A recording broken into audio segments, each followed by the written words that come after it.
Move now to the Free State for a story that has been dominating headlines for days now. The Mangaung Correctional Centre is now under new management. This following the escape of rapist and murderer Thabo Bester from the facility last May. Multinational private security company G4S has been replaced by a temporary manager. Several officials have also been suspended. The Correctional Services Department says they believe the company has lost control of the facility. They've labelled the entire incident embarrassing. Meanwhile, the search continues for the fugitive and his alleged partner, Nandipa Magudumana. eNCA Sli Masikane visited the Mangaung facility today. She joins us now from Bloemfontein. Sli, thank you so much for chatting to us. So you're in Bloemfontein and this scathing statement from the Commissioner has come out. Just break it down for us. What is it all saying? Essentially, what we're getting from that statement, Sally, is the fact that, like you said, Mangaung Prison, or should I say Mangaung Correctional Centre, is officially under new management. Essentially, that privately run prison is now going to be taken over by DCS, and of course this follows the investigations and the revelation around the fact that Thabo Bester, also known as the Facebook rapist who essentially faked his own death, was assisted by a number of officials, not only within the prison but potentially within DCS as well, in terms of his escape. In fact, one of the words that, or should I say one of the phrases that the acting National Commissioner used was the fact that this kind of escape for the department was the first of its kind. They've never seen the calculated, elaborate planning that went into this particular operation, and they're saying that with the information that they have before them, it does seem as though that security operations have essentially been paralyzed within that prison. And of course, we had an opportunity to actually see it for ourselves, Sally. Originally, that media briefing was supposed to take place next door at Grootvlei prison, but it seems that the department got confirmation perhaps this morning that they could invoke Section 112 of the Correctional Services Act and essentially take over operations. The media briefing was then moved to Mangaung prison, and we had an opportunity then to see just some of the security measures. Of course, it's a state-of-the-art prison in terms of high-tech technology, in terms of CCTV cameras. There's about 3 security fences that I just saw alone before you can actually get to the main building where the inmates are housed. So it certainly does beg the question that who else was involved in this escape plan, because it had to have taken months of planning as well as the collaboration of a number of people. That statement also referring to the fact that the vehicle that could potentially brought in the body that was supposed to be Bester, that vehicle was not flagged. It did not have a pass, which is a major security breach at a prison. So officially DCS takes over. At least 3 officials from DCS suspended, and of course, like you said, correctional services continuing with their investigations, but also trying to ensure that law and order is restored at that prison, but also saying that they will not be renewing the contract with G4S after it lapses in 2026. Let's take a listen.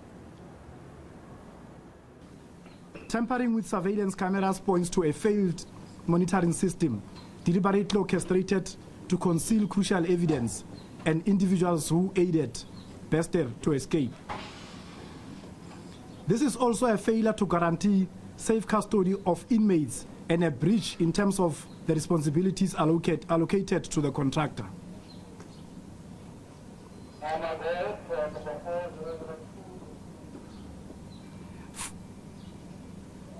Failures from the contractor do not exonerate the officials in the employ of the Department of Correctional Services. These are officials who are tasked with specific responsibilities to oversee and monitor operations at Mangaung Correctional Facility. They ought to be in line with the Correctional Services Act and the concession contract. In this regard, the Director Contract Management based at our head office, the DCS controller, at Mangaung Correctional Facility and the Deputy Controller have been served with suspension notices.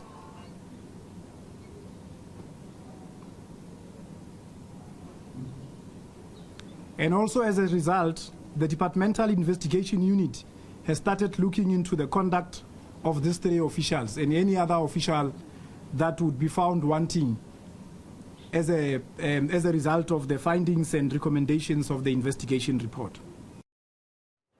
Yeah, it is interesting because, of course, in 2013, when this prison had troubles, there was temporary takeover by government, but eventually it was handed back to G4S. It seems from the content of the letter sent out today that government's seeking legal means to actually break that contract potentially right now and not wait until 2026. But, of course, that's still to be decided. Government is also speaking out about this. We've had quite a lot of reactions. Tell us what they're saying.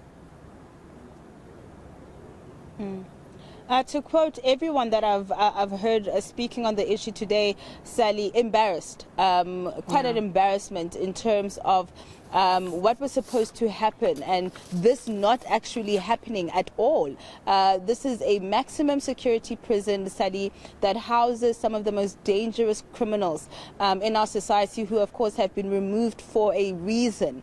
And for something like this to happen, I think, is really, it puts a dent in the trust of South Africans in our justice system, to say that so much work goes into just catching the criminals, prosecuting them, and finally getting a guilty verdict and then getting them sentenced and sent to a correctional facility, only for them to be able to devise a plan of this nature to be able to escape, is certainly not something that government is going to be happy about. And of course, we know in terms of Thabo Bester himself, I mean, this incident took place in May 2022, and for about 10 months, Bester was living undetected, a lavish lifestyle in one of, Gauteng's most sought-out suburbs. Not too far, in fact, from where our president resides, if I can tell you that. So, I mean, it really has been, I think, a dent in terms of trust in the justice system, and a lot of work is going to have to be done to restore that. In particular, to restore that trust, I think Bester will have to be rearrested as soon as possible, and of course everyone who was involved in this escape. Let's take a listen to the Justice Minister, Ronald Lamola. The National Commissioner for Correctional Services has invoked Section 112 of the Correctional Services Act on the basis of the investigating report that has uncovered a number of issues that we believe are a breach of contract between the management of the facility and DCS, which will have to get into the bottom of the matter. But all in all, the reality is that he must be arrested and be recaptured wherever he is, and whoever played a role to help him to escape from the facility must also be arrested. And whoever also played a role beyond his escape from the facility to help him outside and all those things, all of them must be people of interest. So at the end of the day, this has been a huge public embarrassment for the government of the Republic of South Africa, and the only way to redeem ourselves is to recapture him. And in the meantime, Bester's at large with his supposed girlfriend. Any sightings, any updates on where he might be? Not at this stage, Sally. We did put it to the Correctional Services Commissioner whether he could give us any information in terms of those investigations. All we know is that Correctional Services with SAPS have put together a tracking and tracing team. They would not disclose if they've even identified the body that was found in Bester's cell, but they are, of course, appealing for anyone with any information to come forward that could assist in their investigations. The issue right now, I think what we're looking at closely, Sally, is whether or not Bester is still in the country. Whether or not his girlfriend, Nandipa, is with him, whether she is on the run with him, that remains to be seen. All we know is that from speaking to the family, Nandipa in particular has told her family that she's in hiding. Whether she is with Bester at this point remains to be seen. But I think what's really critical now is that time is of the essence. And the longer I think it takes to arrest him, the more potential there is for him to leave the country. Yeah, it's a very good point. Thank you so much for that update. Really appreciate it. eNCA Sli Masikane, senior reporter there in Bloemfontein. Now let's move